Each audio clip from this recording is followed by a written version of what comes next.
gate began to rumble open, separating in the center. The gears shrieked in protest as the opening grew wider. The door let out a loud screech before it came to a sudden halt from the bearings coming off its tracks.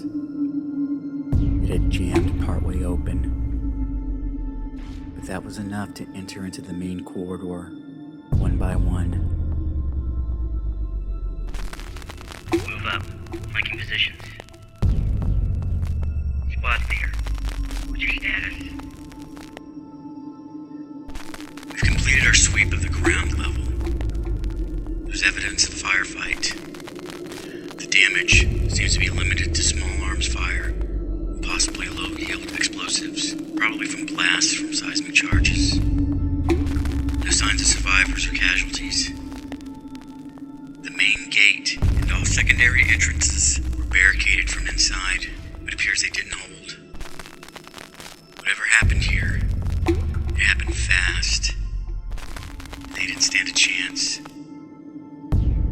Acknowledged. Proceed onto the upper levels. On a 029er. Continue your sweep. Motion trackers on ready. Remember, we're looking for civvies down here. Roger that. Proceeding on a 029er.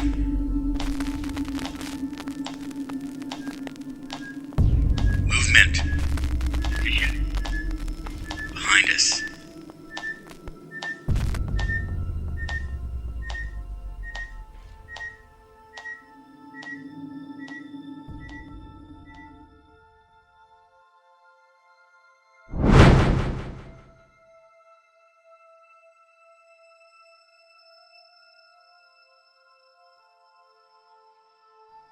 There are no such thing as monsters. That's what my mommy used to say. She would tuck me into bed, make sure that my favorite doll, Casey, was in my arms and tell me, "There is nothing to be scared of. There are no monsters. No real monsters." She would whisper these words to me mostly at night, because that's when the monsters like to come out. At night, when the walls would vibrate from machinery humming in the service tunnels and sub-basements below. I needed to hear those words when the wind would scream and howl from the unstable air currents and unpredictable weather patterns that came with an atmosphere being changed by a terraforming station. The turbines from dozens of filtration exchange towers took in the cold, alien environment and expelled hot, oxygen-nitrogen-infused air. Just like the rhyme my daddy would sing with me. Bad air goes in, good air comes out. I would need reminding one more time, when the giant atmospheric processing station brought the rain by releasing electrical discharges into the clouds. That was when the monsters scared me the most. The lightning and thunder were the sound they made when they tried to get inside. The wind was the monster's voice, and the rain was its nails, clicking and tapping at the windows of my living quarters. My mommy would come and make it all better and say, "There are no such thing as monsters." Monsters killed my mommy and daddy. They were real. The monsters were real, and they were here. The grown-ups promised they would keep us safe. They told us everything would be all right, and help was on its way. They lied. Our little settlement was so far away, it would take up to 2 weeks for the nearest outpost to reach us. The monsters were clever and patient. When there was only a few of them, they quietly picked off the families living in the habitat modules on the outskirts of the colony, the ones whose disappearance wouldn't be noticed right away. As their numbers increased, the monsters began to hunt in packs. It wasn't long before there was enough of them, and they didn't need to hide anymore. The monsters were coming. They were coming for each and every last one of us. The Central Air Processing Station was just outside the colony's perimeter. It was the primary terraforming control center for the other automated terraforming substations spread across the small planet's surface. The majority of the grown-ups spent most of their waking hours here, including my mommy. They were all doing their part to make this tiny world breathable, building better worlds, like all the signs and videos say. The monsters crashed through the ceiling and tore through the floor grating, catching everyone by surprise. Only a week ago, there was 158 of us. After the attack on the processing station, we had lost 84 people. Those of us left gathered together for safety. We had to move quickly. We knew what the monsters did to you if they took you. We knew that for every one of us taken, their numbers would grow. We knew we didn't have much time. The monsters grew so fast. We learned that from my daddy. He was the first. They thought I couldn't hear. They thought I wouldn't know. But I saw it all. When my daddy started screaming in pain, they took him to see the doctor. I followed them. The grown-ups may have ruled the corridors and hallways, but the kids owned the vents and shafts. That was our playground. That was where we could play games like Monster Maze, and I was the best.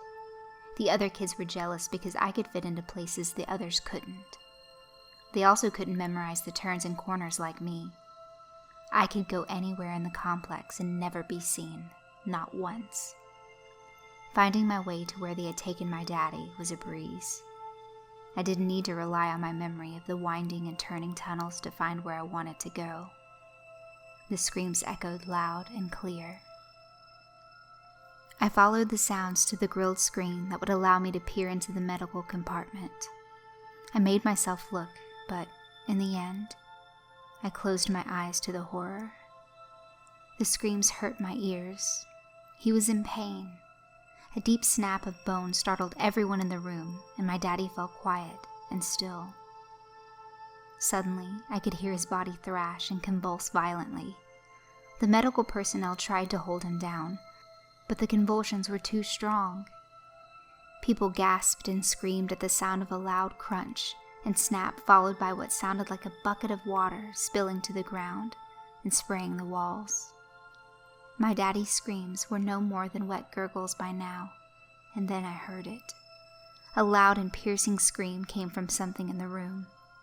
Something that was angry, evil, and alien. It hissed loudly and scurried violently in the opposite direction, knocking over tools and equipment as it made its escape. The last of us gathered in the safest place left, the primary operations center. My daddy once told me it was the very first building in the colony. The original settlers had lived in here back when they couldn't breathe the air, and the operations center's thick walls and many pressurized doors protected them from the freezing temperatures and the poisonous atmosphere. The adults put the kids in the center of the complex on the top level. They said the medical section was the safest place for us. We listened as the grown-ups did everything possible to block off entryways, weld shut each blast door, and close off every service tunnel.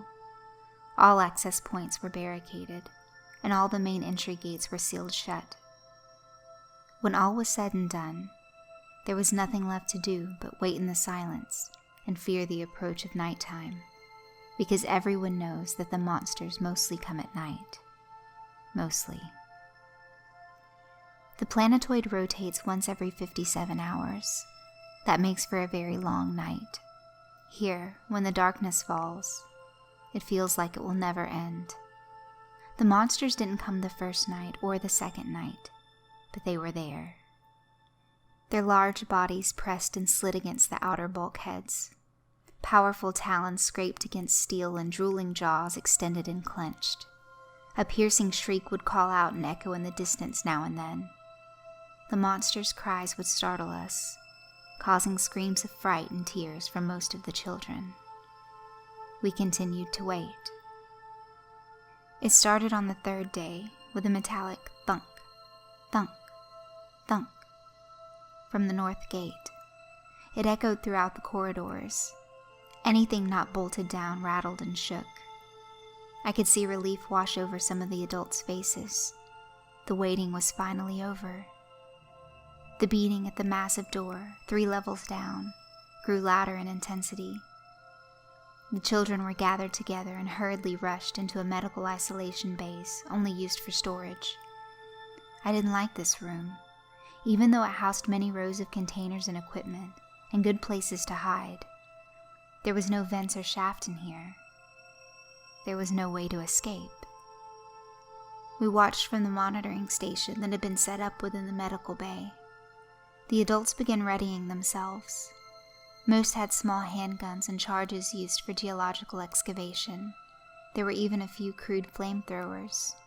The strikes to the massive door became relentless. The pounding grew louder from massive blows now coming from the west gate.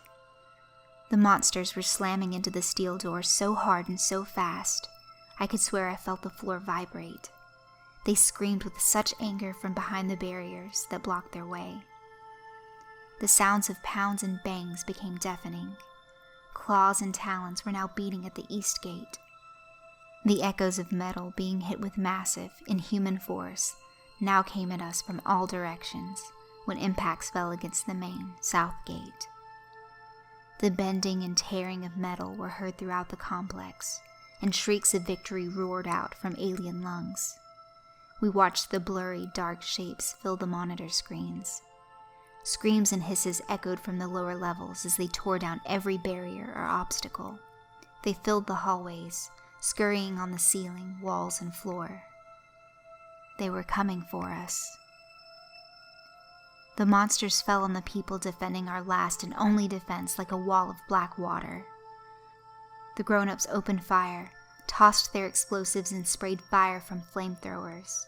Smoke filled the room, making it hard to see. Powerful arms shot out from the ceiling, and long fingers grabbed at anyone within their reach. The monsters poured into the cramped space, slamming into the people. Screams of terror and breaking of bone came over the speakers. Images of blood and flesh filled our eyes from the small video monitors. Despite the wounds and injuries inflicted on them, it was painfully obvious that none of the adults had been killed. Every last one of them was alive when they were dragged away screaming into the darkness. It was over quickly. Soon, every last grown-up in operations was gone. Dangling legs lifted into the air vents disappeared. The monsters gathered around those who struggled or were capable of fending them off. They were cornered and maimed by teeth and claws. Hands or feet were torn and severed from their body. Obviously, it was easier to manage and carry off their prey if it was crippled. Screams for help and pleas for death slowly faded into the distance. The remaining grown-ups sealed the hatchway to the main access door for our section and stood between us and the approaching nightmares. They peeled away the hatch as if it were tinfoil, and were at the viewports and observation windows that lined the medical bay, hitting and scratching at the duraglass. They shattered it in no time, and began swarming into the medical bay. Gunshots rung loud, and screams from adults and children came from all directions. Monsters were leaping through the air, pouncing on any victims within their sight. They crawled on the walls and ceiling, plucking running children off their feet by their hair, or even their entire head from large, six-fingered claws. I cowered under an overturned medical bench when I locked eyes with a boy who couldn't have been more than 7. His arms were locked in a death grip around a support beam. 2 monsters pounced on him and began pulling and jerking him violently. Amazingly, he maintained his grip around the metal beam and would not let go. I screamed in horror when they broke his arms and pried him off of that beam. His face had no expression or emotion. His limp arms trailed loosely behind him when they carried him away. He never broke his stare on me. He did not scream. Not once. A woman flew across the room, smashing into a large fume hood to the right and rear of the large room. Her broken body lay over the destroyed workstation. The impact had toppled over the instrument and dislodged its upper panel, revealing a narrow ventilation duct within the wall. In a flash, I remembered the school day trip last month to see the scientists. It was the same type of instrument, the one used for dangerous chemicals. It was a Duraglass enclosure with 2 access openings for the hands. They would stick their hands through the openings attached to thick gloves and pour the chemicals from the inside without breathing the fumes. The scientists said the fumes were removed from the compound by exhaust fans. I got to my feet and dove for the tiny opening. 3 monsters, hunched on all fours, charged from the destroyed viewport. I entered the duct only to discover it immediately went from ground level to a vent that went straight up the wall. I pressed my body as far as I could to avoid the claws that were reaching in for me. It pushed itself relentlessly into the small opening, wedging itself further into the duct. The slick coat of slime glistened on the claws that were inching closer. The tips of its nails were nicking my clothes. I could feel the pull of the fabric grow firmer each time before the threads would break. I had one chance. I stood and placed one hand on each side of the vent, hopped off the ground and pressed my feet against the walls to hold me up. I shimmied up the shaft bit by bit. Carefully, but as quick as I could manage, I had made it more than halfway up the duct's distance when the scraping and beating of claws filled my ears from below. When I lifted myself into the junction, I twisted myself into the opening and briefly, my eyes fell on the monster beneath me. I had never seen one this close. Its arm was extended and wedged under its massive head. The elongated head was cocked at an abnormal angle to face me. Transparent lips were quivering and curled over long, shiny fangs. Thick, clear drool poured out of its open mouth. It didn't even struggle anymore. It just looked at me. It had no eyes, but it still looked at me. A low and deep hiss began to build from within its chest, until it was a piercing shriek. It was speaking to me. It was trying to tell me something. It was screaming. It had something to say to me. How much it hated me. I turned from the shrieks of rage and quickly made my way into the ventilation system. It wasn't long before I knew exactly where I was. I disappeared into the network of ducts, shafts, and pipes, the maze I knew so well. I've been all by myself for 2 weeks now. This tiny subcompartment cradled in an entanglement of pipe and support strut beams of the environmental control system is now my home. The primary ventilation fan spins above me. The monsters keep their distance from its blades. The metal beams and large pipes keep me far out of reach from any monster's claws. I only leave my haven to scavenge for food. I avoid the main conduits in the ventilation system and stick to the smaller secondary shafts where the monster cannot fit. The monsters rule the corridors and hallways, but I own the vents and shafts. That is my playground. That was where I used to play games like Monster Maze, and I was the best. The monsters are angry because I can fit into places they can't. I have every turn and corner memorized. I can go anywhere in this complex and never be seen. Not once. The monsters can't see me. Monsters. My mommy used to tell me there were no monsters. No real monsters. But there are.